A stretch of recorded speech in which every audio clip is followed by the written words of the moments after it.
Addiction is a major public health problem. Traditionally, use of a psychoactive substance, more commonly known as a drug, had been at the center of the concept of addiction.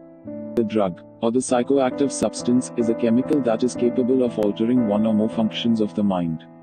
These include emotions, thinking, perception, memory, among others. The modern understanding into the concept of addiction has informed us that emergence of addiction is not restricted to use of a psychoactive substance or drug.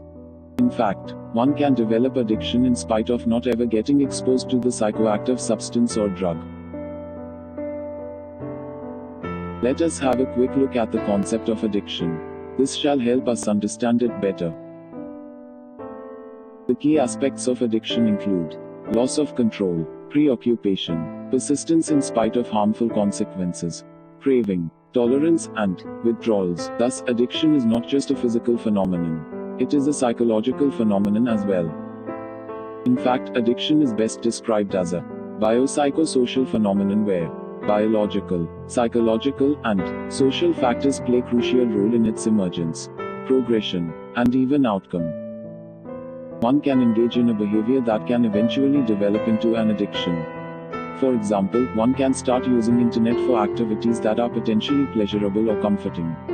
Some of these activities include using social media, playing internet-based games, watching online videos, and pornography. All these activities are desirable and pleasurable to variable extent for most, and hence one likes to engage in these.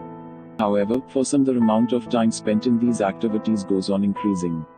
Eventually, these behaviors go beyond control, and one is not able to regulate it in terms of starting the behavior and the amount of time spent engaging in the behavior. Also, one might find it hard not to engage in behavior when it is not appropriate. For example, accessing social media when one is expected to study.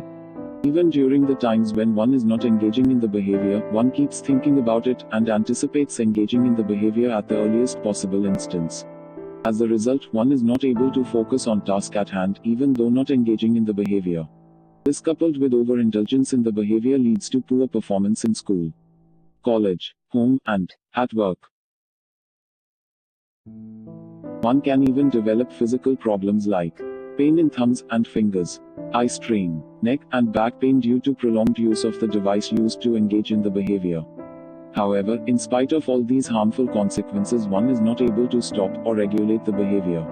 If, somehow, one is restricted from engaging in the behavior, a state of psychological discomfort may emerge that resembles withdrawals. One tends to become restless, uneasy, irritable, and uncomfortable. Also, there is an irresistible, uncontrollable desire to re-engage in the behavior. This is why others' attempts at regulating the behavior are met with resistance and even retaliation. So, we have learned that certain behaviors can lead to addiction, and these are known as behavioral addictions. Some of the commonly described behavioral addictions involving use of internet include internet addiction, social media addiction, gaming addiction, online pornography addiction, and online gambling. The terms mobile addiction or screen addiction are also used to describe addictive behaviors that involve excessive and problematic screen viewing for the purpose of gaming, social media access, video viewing, and pornography.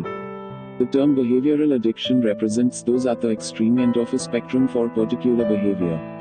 However, one can experience adverse and undesirable consequences due to internet use in spite of not being at this extreme end. The term problematic internet use is commonly used to describe a pattern of internet use that has resulted in undesirable and adverse consequences.